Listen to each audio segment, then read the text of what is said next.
Hoy queremos dar un paso más allá, uno fundamental, y dejar firmado sobre piedra un compromiso profundo e irrevocable de la sociedad colombiana con nuestras víctimas.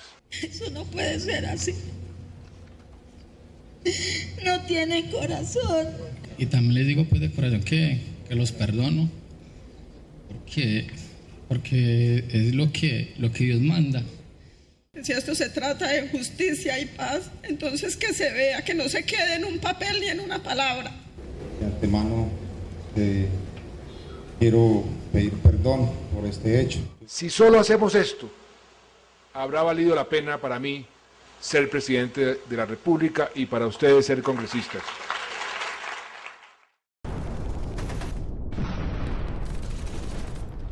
¿Qué pasa con mi Colombia? No la dejemos morir. Atención, atención, hoy 9 de abril de 1948. En estos momentos acaban de ser heridos el doctor mataron el padre de Colombia. Realmente el conflicto armado colombiano empieza, y lo vamos a decir técnicamente, conflicto armado interno, es un alzamiento en armas de parte de la población civil contra el Estado. Ese fenómeno lo podemos ubicar a partir del día 9 de abril de 1948, cuando a la 1:10 de la tarde se produjo el asesinato del líder, del caudillo liberal Jorge Eliezer Gaitán. Hay un alzamiento popular espontáneo en casi todo Colombia, hay una serie de sucesos en todo el país, pero sobre todo Bogotá tiene un levantamiento popular espontáneo muy fuerte por el asesinato del caudillo.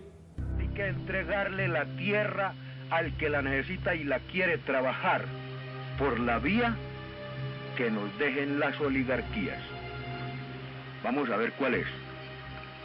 Si es la vía política o es la otra. Las FARC es la única guerrilla realmente que nace producto de un inconformismo social en una zona en donde se sentían abandonados y además solamente recordados cuando llegaba el ejército. Nunca llegó la luz, el agua, el teléfono, y prácticamente la carta que Marulanda plantea cuando le pide al presidente de entonces que por favor le devuelvan sus gallinas de corral, sus cerdos que fueron quitados, o por lo menos que le fueron quitados cuando entró al ejército de manera atropelladora, y la respuesta del presidente, en lugar de decirle sí, ya le devuelvo sus vacas, sus cerdos y sus aves de corral, en lugar de eso le mandó un bombardeo, y ahí nacen las FARC.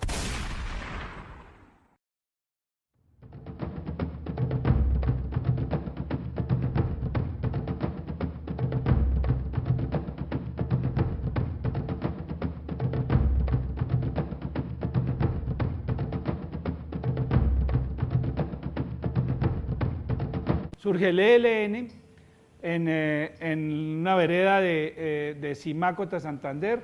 Surge el EPL, también en el año 65 se funda un partido disidente del Partido Comunista que estalla militarmente en el año 68, y entonces tenemos una era de muchas guerrillas nuevas.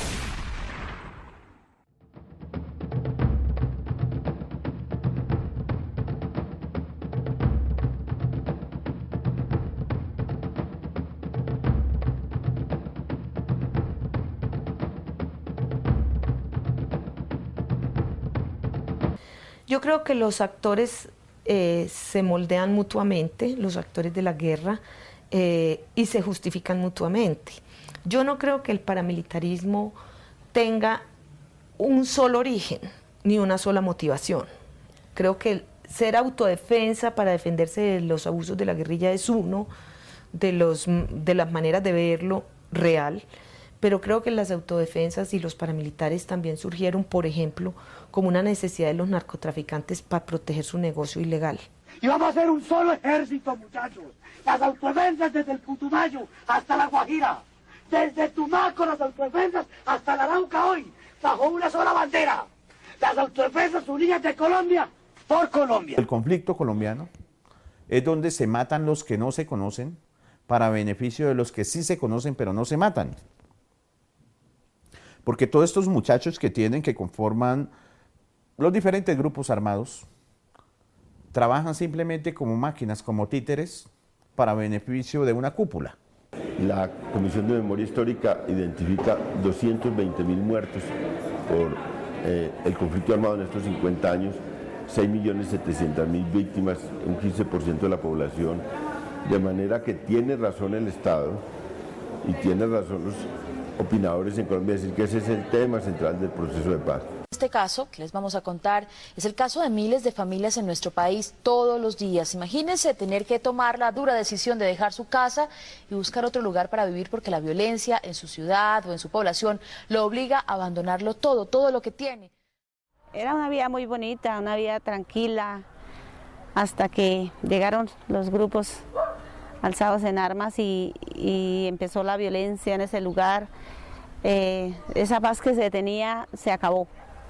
Uno oía por las noticias que la guerra, que no sé qué, que los guerrilleros, que los paramilitares, pero como uno no lo había tocado, pues uno no sabía qué era.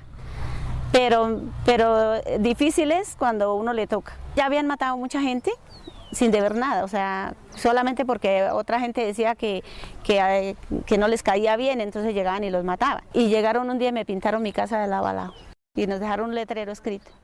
Entonces yo dije, no, me voy.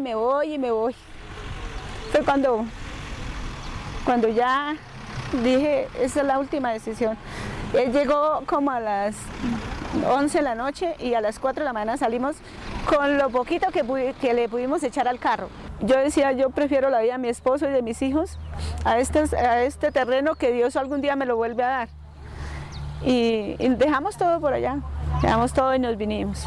Yo decía, no, yo no quiero que ninguno se muera, ni que se lleven a mis hijos a hacer cosas que no deben. Yo prefiero irme y me vine, o sea, nos vinimos.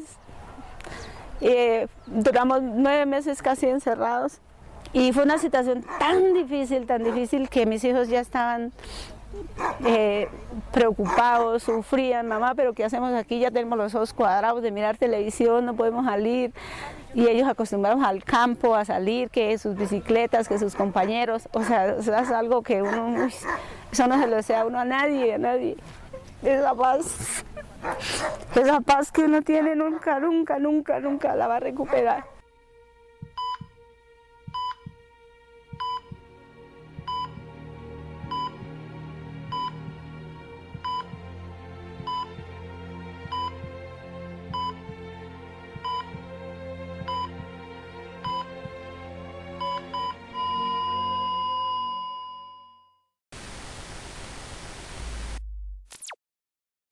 Todos los aparatos armados se ejercieron, desde las autodefensas, todo un poder de amedrentamiento y de ejercicio del terror psicológico sobre la población. ¿Sí?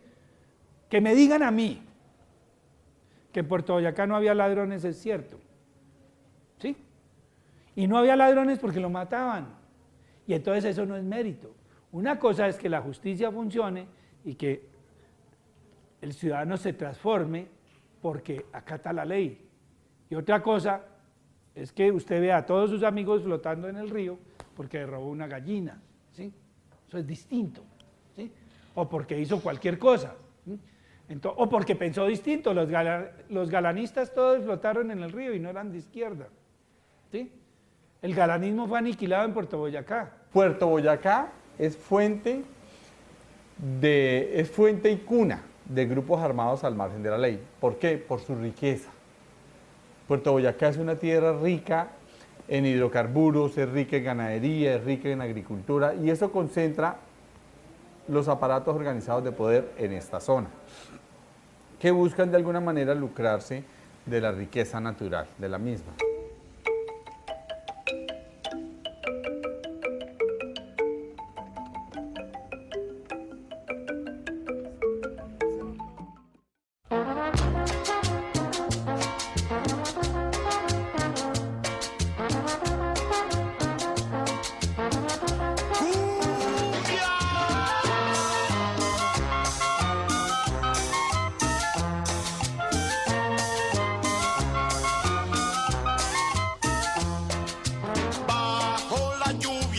de una noche sin luceros, pa' un pescador que no siente porque es más grande su anhelo. Amanecer con pescado para llevar al mercado. Cuando pasa la subienda, me deja plata pa' tienda, me deja triste en abril. Las autodefensas comenzaron a tomar represalia no solamente con los aliados de la guerrilla, sino contra civiles que no estaban involucrados. Ahí fue el error de ellos. Comenzaron a masacrar a todo el mundo, y a todo el mundo decir que era guerrillero, que era a contra de la causa. En un tiempo la gente frente a las FARC y los movimientos guerrilleros comienzan a verse al principio como permeados por su ideología, pero también digamos que después afectados por las demandas que ellos hacían de recursos para el sostenimiento de la guerra, la demanda a los campesinos y a los ganaderos. En Puerto Boyacá surge un grupo de resistencia civil antisubversiva. ¿En quién? En cabeza de Henry y Gonzalo Pérez, de Gonzalo y Henry Pérez, padre e hijo.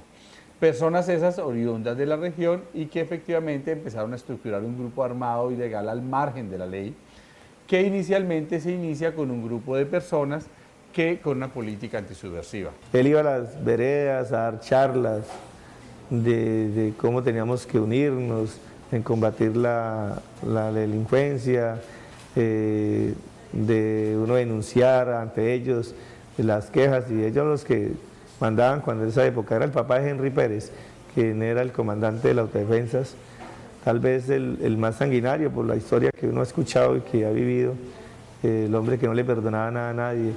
Como a las 7 estábamos tomando tinto cuando hubo un carro, y eso ahí era un llegadero de barcos a sacar la tubería para Ecopetrol.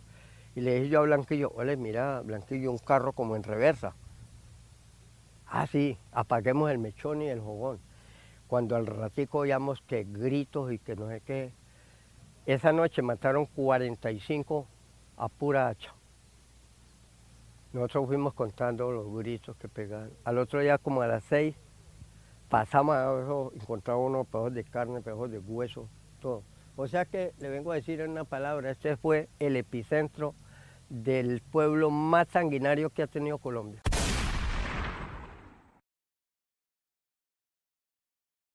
Sí, a ver, como tal es una organización que nace como campesinos, y aquí nacieron las autodefensas.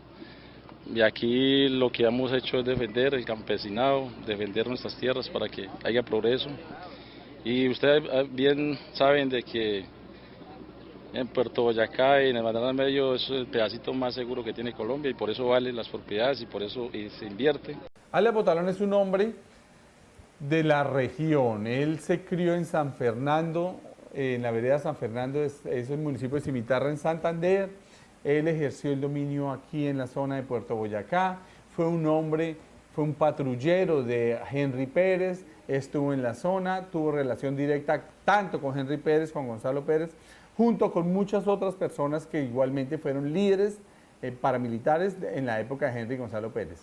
Se dice entre los actores armados que Arnullo Tranamaecha, alias Botalón, llega a la comandancia del bloque casi que por unanimidad de todos los comandantes medios que quedaban en la zona, quienes lo colocaron ahí para que él dirigiera el grupo de autodefensas de Puerto Boyacá. Las acciones de Botalón en el territorio están descritas en la última sentencia, en la sentencia que sale frente a las autodefensas de Puerto Boyacá, pero también desde el ejercicio que nosotros venimos haciendo en el territorio, digamos que se describen acciones que no son distintas, de asuntos como el reclutamiento de menores, el hurto de gasolina, hay asuntos ahí relacionados también con el tema de cultivos ilícitos en el territorio. De alguna manera también se había beneficiado las autodefensas de este tema en el territorio, y digamos que entre las acciones contra insurgentes también hubo muchas acciones de muertes selectivas de población civil en el territorio. Que las autodefensas, en ese afán de acabar con la guerrilla, se unieron con el ejército para hacer masacres de los guerrilleros o de los milicianos o de los campesinos que obligatoriamente tenían que colaborarle a la FARC, porque llegaba un grupo armado de noche, usted no identificaba si era del grupo, si era de la guerrilla, si era del ejército, pedían una olla prestada o querían una gallina, uno a nadie le podía decir que no. Como es la triste realidad de este país, uno tiene que, en el campo, sin protección, sin nada del Estado, pues colaborarle al grupo, colaborarle entre comillas, porque era una obligatoriedad, colaborarles, porque el que no lo hiciera, pues era de pronto asesinado. La muerte de mi niño fue de la Horada Caldas. Nunca se ha arreglado, es mañana, que ya va de mejor, que ya es... Los soldados del batallón Ayacucho de Manizales se atrevieron a hacer un retén. Ahí habían 6 muchachos en esa camioneta, los mataron el 10 de noviembre del 2007. Estando yo, era un lunes festivo, cuando sonó 3 veces el celular, yo estaba ardida de fiebre. Cuando me llamó la mujer, la cuñada, y me dijo, le dijo, vaya recojan a ese que está allá tirado en el cementerio. Yo pegué un grito y no supe más. Dije, Dios mío, ¿qué pasó con mi hijo? Y ya no supe más nada. Él estaba en una bolsa, como ver una bolsa como la que hay media bolsada como de basura ahí no había nada que hacer. Siente uno de todo. Porque es muy duro al saber uno que a ellos le hicieron cevisa. ¿Cuál es la cevisa? Yo no sabía, pero al pesar que yo soy ignorante, yo pregunto, ¿qué es cevisa? Yo salgo del laboratorio, me voy y le pregunto a alguien, ¿qué es cevisa? Me tocaba yo avanzarme por un policía o por un alguien, ¿qué es cevisa? Me dijeron, cevisa es aquellos que le mochan los piecitos, los dientes, las manitos y los vuelven nada. A él me le mocharon los pies, le quitaron la cabeza, le mocharon las manos. Y es muy duro ver del cementerio saqué el tronco, no más. También lo eché en un cofre, porque ellos me lo machucaron los soldados, un sargento, y como que ahí están los papeles escritos. Y nunca me han solucionado en ese problema, nunca. Mi hijo quedó, ellos andan como por su perro, por su casa andan los que los mataron, porque yo sé que los mató. Nosotros alcanzamos en la casa pues que él dejó, alcanzamos a vivir 1 año. De ahí, después de ese año, él toma la decisión de irse a vivir con otras personas, dejando el hogar. A raíz de eso, pues ya él empieza a tener como hacer cosas que no eran debidas para el pueblo, porque pues era un pueblo muy delicado en ese tiempo. Resulta que el 26 de septiembre él me llama y me dice que cómo estoy, que le cuide mucho a los niños.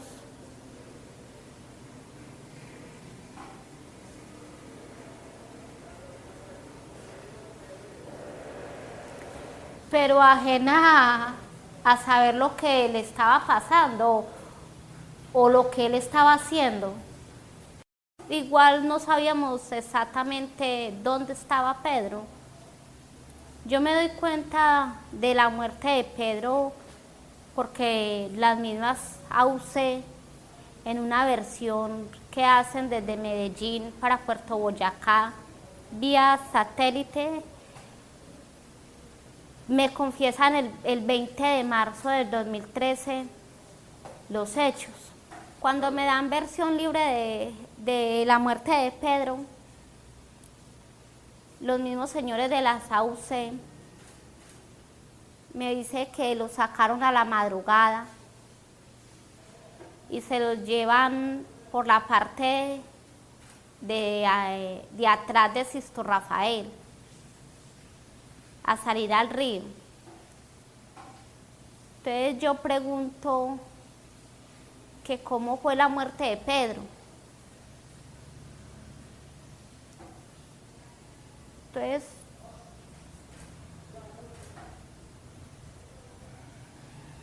alias Germán, el negro Germán, me confiesa de que a él lo desmembraron y lo tiraron al río. Siente uno impotencia, rabia, pero a la misma vez callarlo, porque ya ahí uno no puede hacer nada. Muchas familias somos víctimas igual que el río, porque si nosotros tenemos la oportunidad de hablar ahora, el río nunca lo va a hacer. ¿Cuántos diéramos de todos los familiares que nos desaparecieron, que el río de pronto se secara para uno decir, encontré mis familiares? ¿Qué representa el río para mí? Tristeza, desolación, pero a la vez me siento en paz con él. Y mi hijo salió hacia la esquina de mi casa, salió hasta una calle que hay por allá, al pie de un señor Sisi. Y ahí estaba el carro. Y los que se llevaron a mi hijo. Y hasta el sol de hoy, yo no vuelvo a ver a mi hijo. Y yo soy plenamente segura que mi niño me lo mataron y me lo tiraron al río. Ellos también tienen madre, tienen corazón, tienen hijitos, tienen familia. Que no sean así con las familias, no maten por matar, no se ganen una medalla por matarlo a nuestros hijos. Que hagan justicia, que se haga justicia con ellos, porque ellos también les entra la ley. Como nosotras de víctimas que yo llevo años sufriendo, día y noche sufriendo por mis dolores a causa de ellos. Y ellos contentos porque no hay una ley quien los coja, que porque son del ejército. No, yo quiero justicia. Yo creo que la sociedad colombiana tiene que dejar de mirar la guerra en general, no solo a las víctimas, sino también a los guerrilleros y a quienes han cometido actos. Tiene que dejar de mirarlos como algo externo, como marcianos, como gente de otro planeta, y tiene que empezar a reconocerse en cada uno de esos fenómenos como parte de su historia. Y yo creo que lo principalmente que tiene que hacer la sociedad colombiana es el reconocimiento de que eso pasó como nos pasó a todos, digamos, de alguna manera. Y creo que eso es lo importante, que la gente sienta una empatía y un reconocimiento de que lo que le pasó a esas víctimas nunca debió pasar y nunca debe pasar. No, es que yo creo que las víctimas son las primeras que reconocen que hay un conflicto armado en Colombia. Las víctimas que más saben lo que está pasando en este país son las que han padecido la guerra. Los que no saben son los que han vivido la guerra de oídas. Entonces, por eso es que es importante poner a las víctimas en el centro del debate, porque las víctimas sí saben la diferencia que hay entre la paz y la guerra y el peso que llevan cuando la guerra los toca. O sea, eso cambia a la gente, transforma a las personas, acaba familias. Y si a eso le agregamos impunidad, pues imagínense, estas son unas víctimas muy sufridas. Somos de verdad unas víctimas muy sufridas. Se está dando la oportunidad de que salgamos a flote de donde estábamos, que no nos ahoguemos junto con las víctimas. A las personas, los medios de comunicación difícilmente le han explicado que Justicia y Paz es una justicia distinta, motivo por el cual la ignorancia a nivel nacional es enorme. Cuando hablamos de justicia y paz, hablamos de una justicia transicional, una justicia determinada por un término determinado que se da con ocasión de un conflicto armado en Colombia que requiere un tratamiento distinto a la justicia permanente. Por eso los detractores, al desconocer este tema, pues ignoran las bondades de la ley de justicia y paz. De nuevo, ahí es una mezcla de dos cosas, una negociación adecuada, una negociación que comprometa a las partes, no solamente a colaborar con la verdad, sino también con la justicia, es decir, con la aplicación de penas y con la reparación. Es el concepto, digamos, que hoy en día predomina en la comunidad internacional, y no por cualquier cosa, sino porque la experiencia de muchos casos ha conducido a que verdad, justicia y reparación son una mejor fórmula para terminar conflictos que los conceptos que existieron hace 20 años cuando hablábamos de perdón y olvido.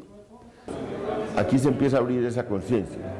En las pasadas negociaciones de paz con la guerrilla en los 90 o en las negociaciones de paz con las Autodefensas Unidas de Colombia, este no era tema central, pero este tema se ha convertido en el tema central. En el caso de las FARC están discutiendo en este momento como cuarto punto el punto de las víctimas, y en el caso del ELN, en la etapa exploratoria que están haciendo para empezar negociaciones abiertas, ese ha sido el primer punto de negociación. También hay una ley de víctimas en curso, de verdad que hay mayor conciencia en Colombia de la importancia de las víctimas en este proceso de paz, y eso me alegra, pero claro, este es un reto descomunal. Que Dios los perdone a aquellos que hicieron tanto daño, y que descansen en paz ellas donde estén.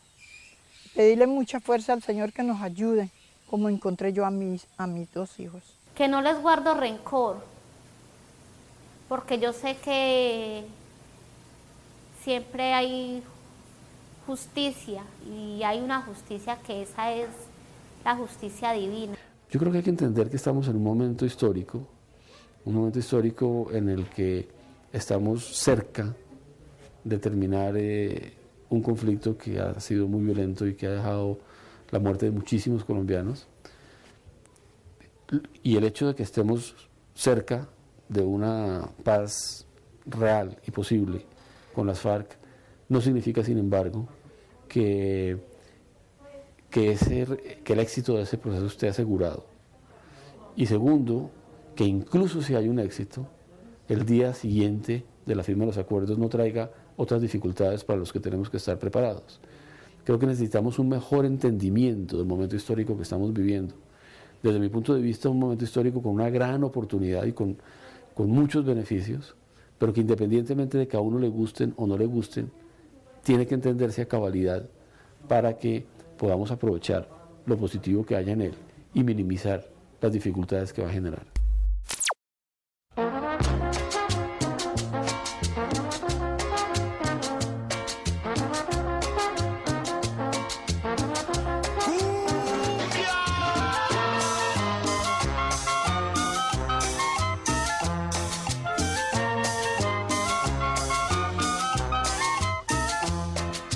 Bajo la lluvia inclemente de una noche sin luceros,